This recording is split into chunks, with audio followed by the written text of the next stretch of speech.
Welcome to சுடர் கருணை பிரகாசம் சேனல். வாங்க சுண்டைக்காய் சாம்பார் எப்படி வைக்கலாம் அப்படிங்கிறத இன்றைக்கி நம்ம பார்க்க போகிறோம். சுண்டைக்காயில் வந்து பல பலன்கள் இருக்குது. நெஞ்சு சளி, இந்த மாதிரி காய்ச்சல், இந்த மாதிரி டைம்லாம் வந்து சுண்டைக்காய் சாம்பார், சுண்டைக்காய் வத்தல் குழம்பு இந்த மாதிரி வச்சு சாப்பிடுவாங்க. அதுவும் வந்து இந்த நீரிழிவு நோய் இருக்கவங்களுக்கு, மூலவியாதி இருக்கவங்களுக்கு, குழந்தைங்களுக்கெல்லாம் வயிற்றில் பூச்சி புழு இதெல்லாம் வர்றப்போ வந்து இந்த சுண்டைக்காய் சாம்பார் வந்து வச்சு சாப்பிட்டோம்னா குழந்தைங்களுக்கு அந்த பூச்சியெல்லாம் வயிற்றில் இருக்கிறதெல்லாம் செத்து போயிடும். ரெண்டாவது வந்து குழந்தைங்க வந்து நல்லா பசி எடுத்து சாப்பிட ஆரம்பிப்பாங்க. ரொம்ப ஆரோக்கியமானது இந்த பயனுள்ளது இந்த சுண்டைக்காய். நிறைய சொல்லிகிட்டே போகலாம், லென்த்தாக போகும். அந்த அளவுக்கு வந்து ரொம்ப சத்தானது இந்த சுண்டைக்காவை இன்றைக்கி சாம்பார் வச்சு நம்ம சாப்பிட போகிறோம். நல்லா காரசாரமாக ஒரு சாம்பார் வைக்க போகிறோம். இது வந்து சுண்டைக்காய் வந்து ஒரு 1/4 கிலோ அளவு நான் எடுத்திருக்கேன். நல்லா உரித்து கழுவிட்டு எடுத்து வச்சுருக்கேன். இதை கோடு போட்டு தான் நான் இன்றைக்கி சமைக்க போகிறேன். வந்து நசுக்கி போட்டோன்னா விதையெல்லாம் வெளியில் தெரிச்சு போயிடும். அதனால் கோடு போட்டுட்டு பூச்சியெல்லாம் உள்ளே இருக்கான்னு பார்த்துட்டு கோடு போட்டு நான் இன்றைக்கி சமைக்க போகிறேன். இது வந்து 1/4 கிலோ அளவுக்கு நான் வந்து எடுத்திருக்கேன். 200 கிராம் அளவுக்கு சின்ன வெங்காயம் உரித்து வச்சுருக்கேன். ஒரு 5 பூண்டு பல், 3 பச்சை மிளகாய், ஒரு தக்காளி. இதுதான் மெயினான இன்க்ரீடியன்ட்ஸ். மற்றதெல்லாம் நான் வந்து செய்யும் போதே உங்களுக்கு காட்டுறேன். இப்போ கடாயில் எண்ணெய் ஊற்றிக்கலாம். ஒரு 3 டேபிள் ஸ்பூன் எண்ணெய் ஊற்றிக்கிட்டு சின்ன வெங்காயத்தை நல்லா வதக்கிக்கலாம். போட்டு இந்த சின்ன வெங்காயம் நல்லா ப்ரௌன் கலராக அளவுக்கு நல்லா வதங்கிக்கணும். இந்த சுண்டைக்காய் சாம்பார் வந்து பச்சையாக அந்த சுண்டைக்காயை சாப்பிட்றப்போ அவ்வளோ நல்லது, நமக்கு உடம்புக்கு வந்து ரொம்ப நல்லது. அதுவும் சின்ன குழந்தைங்கள்லாம் வச்சுருந்தோன்னா அவங்களாம் இந்த சுண்டைக்காய் எடுத்து சாப்பிட சொன்னால் கண்டிப்பாக சாப்பிட மாட்டாங்க. அதுங்களுக்கெல்லாம் வந்து இந்த மாதிரி தான் நம்ம வந்து சாப்பாட்டில் சாம்பாராவோ இல்லை ஒரு குழம்பாவோ வச்சு நம்ம வந்து நொறுங்க பிசைஞ்சு ஊட்டி விட்டுறணும். அப்போ தான் அந்த வந்து வயிற்றில் இருக்க பூச்சியெல்லாம் சாப்பிடும். இல்லைன்னா மருந்து கொடுத்து தான் அதெல்லாம் நம்ம வெளியாக்கணும். இயற்கையாகவே இந்த மாதிரி நம்ம செய்யலாம். இதுக்கு கொஞ்சமாக இந்த வெங்காயத்தில் உப்பு, கல் உப்பு, குழம்புக்கு தேவையான கல் உப்பு போட்டு நல்லா வதக்கி விட்டுட்டு பூண்டு ஒரு 4 பல், 3 பச்சை மிளகாய் வந்து கீராமல் தான் போட்டிருக்கேன். காரம் வந்து இறங்கிக்கும் அப்படிங்கிறதுனால. தக்காளி வந்து ஒரு தக்காளி, நல்ல பெரிய தக்காளியாக ஒரு தக்காளி நறுக்கி சேர்த்துருக்கேன். இது எல்லாமே நல்லா வதங்கிடணும். வதங்கினதுக்கப்புறமா சுண்டைக்காவை இந்த மாதிரி கீரல் போட்டுக்கோங்க.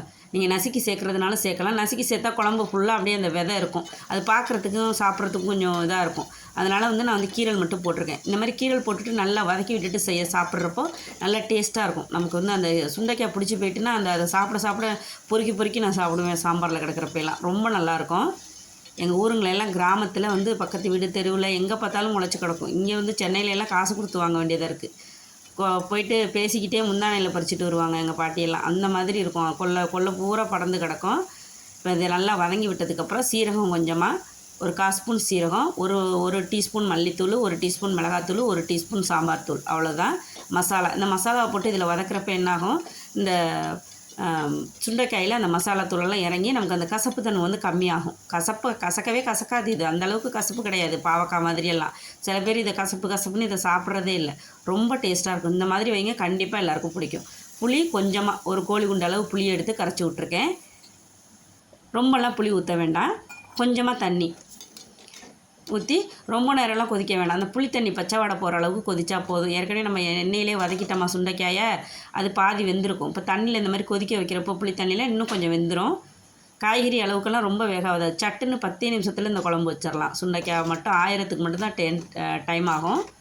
மற்றபடி குழம்பு வந்து 10 நிமிஷத்தில் வச்சிடலாம். இதுக்கு ஒரு 200 கிராம் துவரம்பருப்பை நான் வேக வச்சு வச்சுருந்தேன். அதை ஊற்றிக்கிறேன். இதை ஊற்றிட்டு நல்லா தேவையான அளவு தண்ணி ஊற்றிட்டு நல்லா கலந்து விட்டுட்டு உப்பெல்லாம் செக் பண்ணிவிட்டு நீங்கள் நல்லா கொதிக்க விட்டுருங்க. இதை இந்த பருப்பு தண்ணி எல்லாம் சேர்ந்து நல்லா ஒரு தலைப்புலன்னு நல்லா கொதிக்கணும். நல்லா கொதித்ததுக்கப்புறமா தாளித்து கொட்ட வேண்டியது தான். சுண்டைக்காய் வந்து இப்போயே நல்லா முக்கால்பாதான் நல்லா வெந்துட்டு, அது நல்லா பிஞ்சு சுண்டைக்காயாக இருந்தால் நம்ம வந்து ரொம்ப நேரம்லாம் வதக்கக்கூடாது. போட்டோடனே குழம்புல எடுத்துடணும். லாஸ்ட்டாக கூட போட்டுக்கலாம். அந்தளவுக்கு வந்து நல்லாயிருக்கும் சுண்டைக்காய். நான் வேறு எந்த காயுமே போடலை இன்றைக்கி. ஏன்னா என் குழந்தைங்களுக்கெல்லாம் இந்த டாக்டர் வந்து பூச்சி மருந்துன்னு அதை எழுதி கொடுத்துருக்காரு.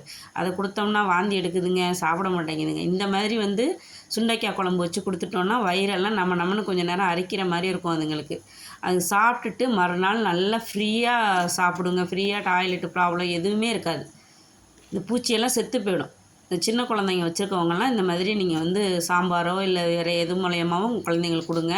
இப்போ நல்லா கொதிச்சுட்டு இப்போ கடுகு, கருவேப்பிலை, பெருங்காயத்தூள் போட்டு நம்ம தாளிச்சிக்கலாம். தாளித்து அதில் கொட்டினோன்னா சுண்டைக்காய் சாம்பார் ரெடி ஆகிடும். இதில் கொஞ்சம் தாராளமாகவே கருவேப்பிலை போட்டுக்கோங்க. நல்லா வாசமாக இருக்கும். அதுவும் இந்த மாதிரி மழை நேரத்தில் மசாலாலாம் வதக்கி விட்டு இந்த மாதிரி ஒரு சாம்பார் வைங்க. கண்டிப்பாக எல்லாேருக்கும் நல்லா, அதுவும் இந்த மழை காலத்துலலாம் நல்லா சுட சாப்பிடுங்க. சுட சோறு வடித்து இந்த மாதிரி குழம்பு வச்சு சாப்பிடுங்க. ஆறின சாப்பாடு சாப்பிடாதீங்க யாராக இருந்தாலும். ஆறி போய் சாப்பிட்டோன்னா அது வந்து நமக்கு வந்து இந்த நேரத்தில் மழை நேரத்தில் அது வந்து சாப்பிடவே அந்த உணர்வே வராது. சூடாக சமைச்சு சூடாக சாப்பிடுங்க. பாருங்கள், இந்த சுண்டைக்காய் சாம்பார் வந்து நல்லா ரெடி ஆகிடுச்சு. இது இட்லி தோசைக்கு கூட தொட்டுக்கலாம், நல்லாயிருக்கும், அருமையாக இருக்கும். இன்றைக்கி தான் இதுதான் எங்கள் வீட்டில் குழம்பு. இன்றைக்கி ஒரு வாழைக்காய் வறுவல் இல்லைன்னா ஒரு முட்டைக்கோசு பொரியல் வச்சுட்டு சாப்பிட்லாம். ரொம்ப டேஸ்ட்டாக இருக்கும் இந்த சுண்டைக்காய் சாம்பார். நீங்களும் ட்ரை பண்ணி பாருங்கள். சுண்டைக்காய் வாங்குகிற பல பேர் வந்து அது அப்படியே காஞ்சி போய் கிடக்கும். அதெல்லாம் இந்த மாதிரி பண்ணாமல் இது மாதிரி சாம்பார் வச்சு சாப்பிடுங்க, ரொம்ப டேஸ்ட்டாக இருக்கும். பிடிச்சிருந்தா சுடர் கருணை பிரகாசம் சேனலுக்கு மறக்காமல் சப்ஸ்கிரைப் பண்ணுங்கள், லைக் பண்ணுங்கள், ஷேர் பண்ணுங்கள், கமெண்ட் பண்ணுங்கள். எப்போதும் போல் உங்கள் சப்போர்ட் கொடுத்துட்டே இருங்க. நன்றி, வணக்கம்.